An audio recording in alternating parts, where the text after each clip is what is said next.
Hello everyone, welcome to my channel Mukul Agrawal classes. आज हम इसमें इंपॉर्टेंट क्वेश्चन देखेंगे इस वीडियो में। 10th क्लास में बोर्ड एग्जाम में जो आ सकते हैं फर्स्ट चैप्टर और 2 चैप्टर से रिलेटेड, जो पहले एग्जाम में आ भी चुके हैं, तो इनकी प्रैक्टिस करते हैं। फर्स्ट क्वेश्चन है यहाँ पे, निम्नलिखित के अभाज्य गुणनखंड ज्ञात कीजिए। और इसमें 2 क्वेश्चन लिख रखे, 74 29 का, एक 5005 का। इनके हमें प्राइम फैक्टर करने। अभाज्य गुणनखंड आप जानते हो किसको बोलते हैं? अभाज्य गुणनखंड बोलते हैं प्राइम फैक्टर को, यानी कि उन्हीं नंबरों से काटना जो खुद किसी और से ना कटे, एक और अपने आप के अलावा, उन्हीं को अभाज्य संख्या बोलते हैं। तो हमें किन से काट के देखना है इन्हें? 2 3 5 ऐसी संख्याओं से काटना जो एक से कटे या अपने आप से कटे, बाकी किसी से ना कटे, वो सब अभाज्य गुणनखंड होते हैं, यानी कि प्राइम नंबर ऐसे ऐसे। ठीक है, तो स्टार्टिंग का क्वेश्चन है 7429, इसके हमें प्राइम फैक्टर करने। और फिर दूसरा क्वेश्चन क्या है? 5005, इसके प्राइम फैक्टर करने। ठीक है, इन दोनों में से एक क्वेश्चन पेपर में आ सकता है, या इस टाइप का कोई भी क्वेश्चन जिसमें तुम्हें प्राइम फैक्टर करने के लिए कहें, और फिर आगे के क्वेश्चन करेंगे। तो करते हैं फर्स्ट क्वेश्चन यहाँ पर सोल्व करते हैं। क्वेश्चन नंबर फर्स्ट में बोला इन्होंने 7429। तो इसके हमें क्या करना है? प्राइम फैक्टर कैसे करेंगे इसके? देखो यहाँ पे तुम्हें संख्या ढूंढनी पड़ेगी कि किससे हम इसको काट सकते हैं। तो सबसे पहले देखो, तुम्हें पहचान पता है 2 से कटने की पहचान क्या होती है? कि इवन नंबर होना चाहिए जो इसका यूनिट डिजिट है। तो ऐसा तो नहीं है इसमें, तो ऐसे ही फिर तुम 3 से चेक करोगे तो सबको जोड़ के देखना कि 3 से कटेगा क्या। ये 3 से कटने की पहचान क्या है? सभी अंकों का योग करना होता है। और फिर 5 से काट के देखोगे तो यहाँ पे देखो 5 से काटने के लिए यूनिट डिजिट का 0 और 5 होना जरूरी है, तो ये 5 से भी नहीं कट रहा। ऐसे ही ये 7 से चेक करोगे, 7 से नहीं कटेगा ना, 11 से कट रहा है, ये आप चेक कर सकते हो, 11 से भी नहीं कटेगा। फिर इसके बाद हम किससे चेक करेंगे? 13 से, क्योंकि प्राइम नंबर से ही चेक करना होता है। 13 के अलावा चलेंगे फिर 14 15 16 को तो देखेंगे भी नहीं, क्योंकि वो तो प्राइम नंबर नहीं है, ऐसे देखना होगा। ठीक है, तो 17 से देखेंगे। फिर उसके बाद 17 से जब देखेंगे, देखो यहाँ पे 17 से अगर काटेंगे, 17 चौका 68, देखो 17 से काट के देखते हैं। अलग से काट के देख सकते हो, अगर नहीं काटा तो फिर दोबारा किसी और संख्या से ढूंढ लेंगे। आपको संख्या ढूंढनी पड़ेगी। अब ये NCERT का क्वेश्चन है, तो 17 से सबसे पहले कटता है ये। एक क्वेश्चन है उसमें ऐसा, 17 चौका 68। ठीक है, तो यहाँ पे कितने गए? यहाँ पे जब 68 चल गया, 17 चौका 68 चल गया, तो यहाँ पे कितने गए? 6। फिर 17 का पार्ट इसमें पढ़ेंगे 62 में, 17 तिया 51, यहाँ पे कितने गए? 11, 17 सत्ते 119, 17 से कटाइए। उसके बाद फिर 19 से काट लो, 19 से कट जाएगा। 19 दूनी 38, 19 दूनी 38, तो यहाँ पे कितने गए? 5, क्योंकि 43 में से 38 गए 5, तो 57 हो गया। तो 19 तिया 57, फिर 23 से कैंसिल होएगा। तो इसके प्राइम फैक्टर होंगे PF, माने प्राइम फैक्टर 17 19 23, ये इसका आंसर है। इजी क्वेश्चन भी पेपर में आ सके और ऐसी संख्या भी आ सके जिसको तुम्हें ढूंढना पड़ेगा। ठीक है, जैसे कि इसका सेकंड पार्ट दे रखा फर्स्ट का, जो हम सोल्व कर रहे हैं 5005। तो सबसे पहले तुम्हें स्टार्टिंग से देखना कि किससे कट सकता है। तो जैसे कि ये संख्या 5 से कट सकती है, क्योंकि इसकी यूनिट डिजिट 5 है। 0 या 5 होएगा तो 5 से काटना, तो 5 से कैंसिल हो जाएगा। 5 1 जा 5, 5 0 0 5 0 0, 5 1 जा 5, 5 से कैंसिल हो गया। उसके बाद फिर ये 3 से भी नहीं कट रहा, ना 2 से कट रहा, ना 5 से कट रहा। तो आगे चलेंगे 7 से चेक करेंगे। एक बार 7 से सोचो, देखो 7 ही कम 7, 3 इधर गए, 7 चौक 28, 2 इधर गए, 7 तक 7 से कट जाएगा, तो 7 से काट देते हैं। 7 ही कम 7, 3 इधर गए, 30 हो गया, तो 7 चौक 28, 2 इधर गए, 21 हो गया, 7 तिया 21। ठीक है, तो 7 से कैंसिल हो गया ये। अब उससे आगे की संख्या से सोचते हैं, जैसे 11 से, देखो 11 कम 11, 3 इधर गए, 11 तिया 33, 11 से कट जाएगा। 11 कम 11, ठीक है, 3 इधर गए, तो कितना हो गया यहाँ पे? 33, तो 11 तिया 33, 13 तो 13 से ही कटेगा। और बस ऐसे लिख के छोड़ देंगे। फिर से प्राइम फैक्टर 5005 के कितने हुए? 5 7 11 13। और अगर एक से ज़्यादा नंबर रिपीट होएगा तो उसे पावर में लिख के भी छोड़ सकते हो। ठीक है, तो ये हो गया हमारा फर्स्ट क्वेश्चन, जिसमें हमें प्राइम फैक्टर करने थे। ठीक है, 74 29 के कर लिए, 5005 के भी कर लिए। करते सेकंड क्वेश्चन। इनकी आप प्रैक्टिस करना, पेपर में आ सकते हैं इनमें से क्वेश्चन। 12 15 21 के एलसीएम और एचसीएफ ज्ञात करना हमें। ठीक है, 12 15 और 21 का। ठीक है, करते हैं 12 15 और 21 का एलसीएम और एचसीएफ दोनों एक साथ ज्ञात करने होंगे। ठीक है, तो सेकंड क्वेश्चन करते हैं 12 15 21। ठीक है, 12 15 21 अलग अलग लिख लेंगे, ये है तरीका। तीनों के अलग अलग प्राइम फैक्टर करेंगे। प्राइम फैक्टर की मदद से हम एलसीएम एचसीएफ दोनों ज्ञात कर सकते हैं, जो हमारे 10th के सिलेबस में है ना, फर्स्ट चैप्टर में। वो मेथड क्या है कि हम इनके प्राइम फैक्टर निकाल के अलग अलग 2 हो या 3 नंबर हो, एलसीएम एचसीएफ ज्ञात करने का तरीका क्या है? देखो सबसे पहले अलग अलग प्राइम फैक्टर कर लेंगे। अभाज्य गुणनखंड 2 छकी 12, 2 से काटेंगे तो 2 तिया 6 और 3 एकम 3। ठीक है, ऐसे ही प्राइम फैक्टर इसके कर लेंगे। 3 पंजे 15 और 5 एकम 5। फिर इसको कर लेंगे 3 सते 21, 7 एकम 7। सबसे पहले एचसीएफ तो बहुत आसान है। एचसीएफ मतलब महत्तम समापवर्तक, हाईएस्ट कॉमन फैक्टर। में से क्या होगा इसका, देखो में से वो संख्या होती है जो तीनों में हो, मतलब कॉमन हो, इसमें भी है, इसमें भी और इसमें भी, वही एचसीएफ होगा नंबर। तो एचसीएफ इसका 3 आंसर हो गया। ये आंसर तो कितना हो गया 3, क्योंकि जो सब में कॉमन होगा वही आंसर होगा एचसीएफ का। मान लो अगर इसमें 2 है, जैसे इसमें भी 2 होता और इसमें भी 2 होता तो 2 भी लिख देते एक बार, तीनों में से केवल एक बार, तो फिर मल्टीप्लाई करके आंसर आता। लेकिन सब में 3 ही कॉमन है तो 3 एचसीएफ हो गया। ठीक है, एलसीएम में क्या देखना होता है, एलसीएम में देखना होता है कि सबसे ज़्यादा बार किस में आ रखा कोई नंबर। जैसे कि देखो सब में मिला के 2, 3, 5 और 7 आ रखे सब में मिला के, तो सबसे पहले मैं देखेंगे कि 2 सबसे ज़्यादा बार किस में है, 12 के फैक्टर में है, 15 के फैक्टर में या 21 के फैक्टर में। तो 12 सबसे ज़्यादा बार 12 के फैक्टर में ही है, मतलब ये 2। तो कितनी बार है, 2 बार, मैक्सिमम 2 बार है। और फिर देखेंगे 3 कितनी बार है, ज़्यादा से ज़्यादा किस में है, मतलब तो इसमें एक ही तो बार है 3, तो किसी एक बार का ही लिखेंगे। ठीक है, एलसीएम के लिए बता रहा मैं तुम्हें तरीका। फिर देखेंगे 5 ज़्यादा बार किस में है, तो 5 ज़्यादा बार इसमें है, इसमें तो है भी नहीं और इसमें भी नहीं है, तो ज़्यादा बार इसमें ही हुआ। फिर देखेंगे 7 ज़्यादा बार किस में, इसमें। मतलब लिखने तो सारे नंबर ज़्यादा बार वाले लिखने हैं। सपोज जैसे इसमें 2 बार है, इसमें 1 बार होता तो 2 बार वाला ही लिखते। मान लो 2 जो है ना वो 4 बार आया और किसी में 3 बार आया, तो 4 बार वाला लिख दियो, क्योंकि 3 बार वाला तो 4 में ही आ जाएगा ना अपने आप ही, तो मैक्सिमम वाला लिखना होता है। तो बस इसका एलसीएम आ जाएगा 2 का स्क्वायर 4, 3 पंजे 15, 15 सत्ते 105। फिर 4 से मल्टीप्लाई कर लेंगे, इसकी 4 पंजे 20 की 0 हासिल के 2, 4 एकम 4, 420 आंसर। तो एलसीएम का आंसर कितना हो गया 420। तो इस तरीके से हमें ये क्वेश्चन करना था, जिसमें हमने एलसीएम भी निकाल लिया और एचसीएफ भी फाइंड कर लिया। करते हैं अगला question, question number 3। Question number 3 में क्या बोला यहाँ पे कि हमें ये क्वेश्चन पेपर में आ रखा, बहुत इंपॉर्टेंट क्वेश्चन है, इस बार भी आ सकता है। एचसीएफ 306, 657 का इन्होंने दे रखा है एचसीएफ 9, मतलब 2 संख्याएं हैं ये 306 और 657, ए और बी 2 संख्याएं होगी, तो उनका हमें एलसीएम ज्ञात करना जिनका इन्होंने हमें एचसीएफ दे रखा। ठीक है, करते हैं क्वेश्चन नंबर 3, सॉल्यूशन 3। तीसरे क्वेश्चन में क्या बोला इसमें कि हमें एचसीएफ तो गिवन है, एचसीएफ किसका गिवन है, हमें 2 संख्या होगा, 2 संख्या हैं 306 और 657, इनका हमें एचसीएफ दे रखा 9 और हमें इन्हीं का एलसीएम निकालना, दोनों संख्याओं का ही। ठीक है, इन्हीं दोनों संख्याओं का एलसीएम निकालना। तो इनको 2 संख्याओं को मैं नाम दे देता हूँ ए और बी, या कुछ भी दे सकते हो, दोनों को नाम दे दिया। ठीक है, एक फॉर्मूला आपको याद रखना है कि दोनों संख्याओं का जो गुणनफल होता है ना वो एलसीएम इंटू एचसीएफ के बराबर होता है। ये सूत्र आपको पता होगा, ये बहुत इंपॉर्टेंट सूत्र है। और कभी एलसीएम एचसीएफ ज्ञात करने के लिए आएगा तो अपना आंसर चेक कभी कर सकते हो आप ऐसे ना, मतलब जो भी 2 संख्या आपको दी गई होंगी उनका एलसीएम एचसीएफ जो भी रिलेशन होगा वो ऐसा रिलेशन होता है कि दोनों संख्याओं की गुणा करके जो भी आता है ना वो एलसीएम इंटू एचसीएफ के बराबर ही होता है हमेशा। तो इस प्रॉपर्टी का यहाँ पे फ़ायदा उठाना हमें। देखो कैसे, ए की वैल्यू पुट कर दो 306, बी की वैल्यू पुट कर दो 657, एलसीएम तो हमें फाइंड करना, तो एलसीएम को एज इट इज़ लिखेंगे और एचसीएफ हमें गिवन है कितना 9। ठीक है, तो यहाँ से देखो क्या होगा 306, 657 मल्टीप्लाई में चल रहा, जो मल्टीप्लाई में है एलसीएम के वो डिवाइड में आएगा इधर, तो एलसीएम एज इट इज़ रहेगा उधर। अब 9 से कैंसिल कर सकते हो आप इसको, देखो चाहे इसको भी काट सकते थे, 9 से कैंसिल हो रहा है। 9 सत्ते 63, देखो यहाँ पे 9 सत्ते 63, 2 इधर गई, यहाँ पे 27 हो गया, तो 9 का पाटा 27 में कितनी बार जाएगा, 9 या 27। ठीक है, तो ये हमारा आंसर कितना आ जाएगा एलसीएम का, एलसीएम इक्वल टू 306 और मल्टीप्लाई 73। देखो 306 और मल्टीप्लाई कितना 73, तो इनकी मल्टीप्लाई करके देखो मैं यहाँ पे दिखा देता हूँ आपको। 3 × 18 का 8 हासिल 1, 3 × 9, 7 × 42 का 2 हासिल के 4, 7 × 21 मल्टीप्लाई करके लिखना बस आपको आंसर। ठीक है, तो ये होगी यहाँ पे 38, 9 × 4 13 का 3 हासिल 1, तो मल्टीप्लाई करके बस आंसर लिख देना 22 338, ये आंसर है। ठीक है, और पेपर में अगर एलसीएम एचसीएफ निकालने के लिए आया तो अलग अलग से प्राइम फैक्टर करके तो फिर वो निकाल ही सकते हैं हम, फिर अपना आंसर भी चेक कर सकते हैं इस फॉर्मूले की मदद से।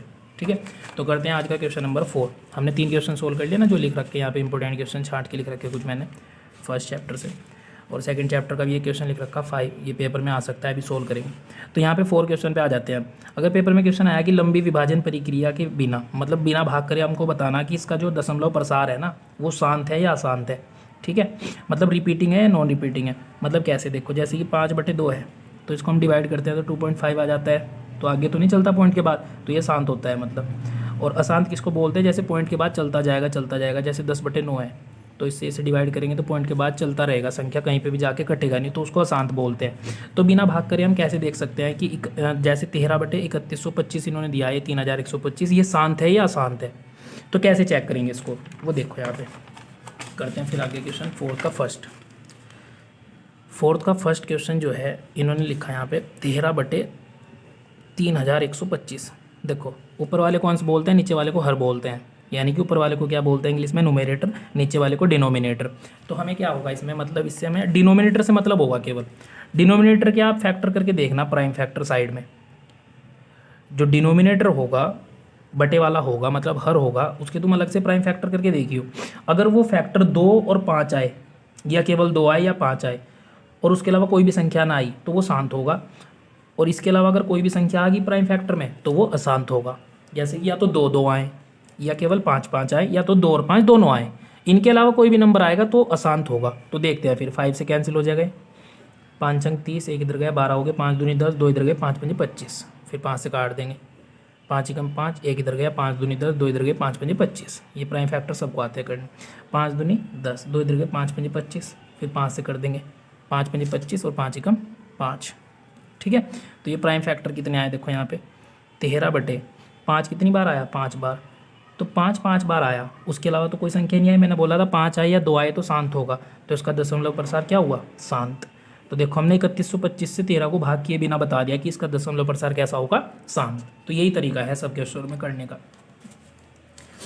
करते हैं अगला क्वेश्चन फिर इसका। जैसे ये क्वेश्चन बोला इन्होंने 17/8 कि हमें देखना कि दशमलव प्रसार इसका कैसा होगा, शांत होगा कि अशांत होगा।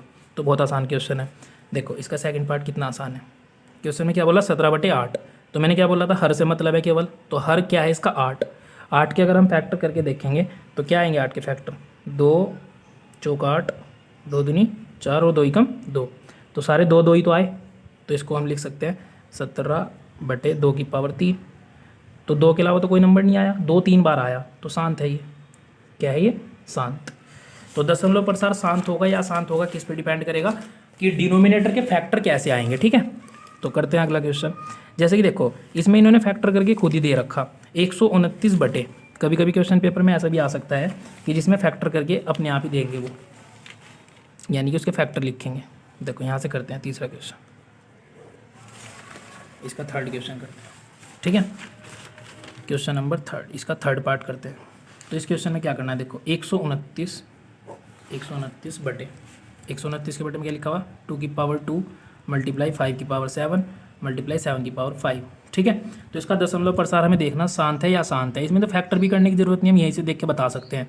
कैसे, देखो इसमें 2 भी आ रखा, 5 भी आ रखा और 7 भी आ रखा, तो मैंने क्या कहा था 2 और 5 के अलावा कोई भी संख्या आएगी ना तो वो संख्या वो पूरा जो उसका दशमलव प्रसार होगा वो क्या होगा, अशांत। तो ये तो तुम देख के बता सकते हो। अगर कोई भी फैक्टर में दे रखे होंगे 2 और 5 के अलावा तुम्हें कोई भी फैक्टर दिखेगा ना तो अशांत लिख देना डायरेक्ट। ठीक है, बिना भाग कर ही तो होता है ये। ठीक है, करते हैं अगला क्वेश्चन। अगला क्वेश्चन बहुत इंपॉर्टेंट है, देखो 3 नंबर का पेपर में आ सकता है ये। निम्नलिखित द्विघात बहुपदों के शून्य ज्ञात कीजिए, मतलब जीरोज फाइंड करने इसके हमें। जीरोज फाइंड करने के बाद शून्य को और गुणांकों के बीच सत्यता की जांच भी करें। इसमें 2 क्वेश्चन दे रखे हैं, कॉन्सेप्ट बिल्कुल क्लियर हो जाएगा दोनों क्वेश्चन से। तो सबसे पहले हमें क्या करना है कि जीरोज फाइंड करने, 2 आंसर आएंगे, द्विघात समीकरण सोल्व कर लेंगे, उसके बाद उनकी सत्यता की जाँच भी करेंगे। ठीक है, मैं आपको समझाता हूँ, देखो कॉन्सेप्ट से पूरा। सबसे पहले तो इसके जीरोज फाइंड करने, देखो यहाँ पे फैक्टर मेथड से कर लेते हैं। जीरोज फाइंड करने का तरीका क्या है, किसी द्विघात समीकरण को सोल्व करने का तरीका क्या होता है, देखो इसके हमें सबसे पहले यहाँ पे देखो क्या होता है जनरल फॉर्म में ax² + bx + c के फॉर्म में तो लिखा हुआ द्विघात समीकरण को, तो इसकी मल्टीप्लाई इसमें करके देखियो। सबसे पहले गुणनखंड विधि से मैं सोल्व करवा रहा द्विघात समीकरण को, तो 8 कितना है ये 8 एकम 8 के तो मैं ऐसे फैक्टर करने जो गुना करके तो 8 आए और उनको घटा के यहाँ वाला नंबर आए। ये वाला साइन देखा जाता है, अगर प्लस होगा तो जोड़ के यहाँ वाला नंबर आना चाहिए और यहाँ पे माइनस होगा तो घटा के ये नंबर आना चाहिए। तो 8 के कोई 2 ऐसे फैक्टर बताओ जिनकी गुणा करके तो 8 आए और घटा के 2 आए। तो बहुत आसान है, 4 दूनी 8, देखो 4 और 2 गुणा करो 8 आएगा और 4 में से 2 को घटा के देखो तो 2 भी आ जाएगा। तो हमें फैक्टर क्या मिल गया 4 - 2। एग्जैक्टली 4 - 2 हमें इस 2 के प्लेस पर लिखना, ये इसके हमें फैक्टर मिले ना, तो यहाँ पर लिख देंगे 4 - 2, फिर यहाँ पर लिखेंगे x - 8 = 0। अलग से फैक्टर में ढूंढ लिए पहले।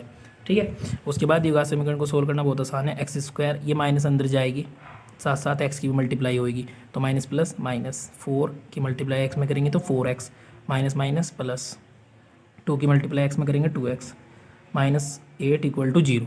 ठीक है। उसके बाद हम देख सकते हैं यहाँ से, अगर हमारा कभी तुम लगता होगा ना कि चिन्हों में गलती होगी, तो यहाँ से चेक करो कि -4x में से 2x घटाएंगे तो -2x ही तो आएगा, वहाँ पे भी वही लिखा हुआ, तो इससे चेक हो जाएगा कि हमारा कहीं गलत तो नहीं हुआ। ठीक है। फिर आप इसमें से कॉमन ले लियो। बस हमने 3 टर्म की 4 टर्म बनाई, इनमें से कॉमन लेंगे। अब इसमें से क्या कॉमन है, x कॉमन है जो दोनों में हो, तो x बचेगा यहाँ पे, क्योंकि यहाँ पे x कितने थे 2 बार, तो एक बार कॉमन ले लिया तो एक बार बचा माइनस, यहाँ से x कॉमन चला गया, कितना बचा 4। ठीक है।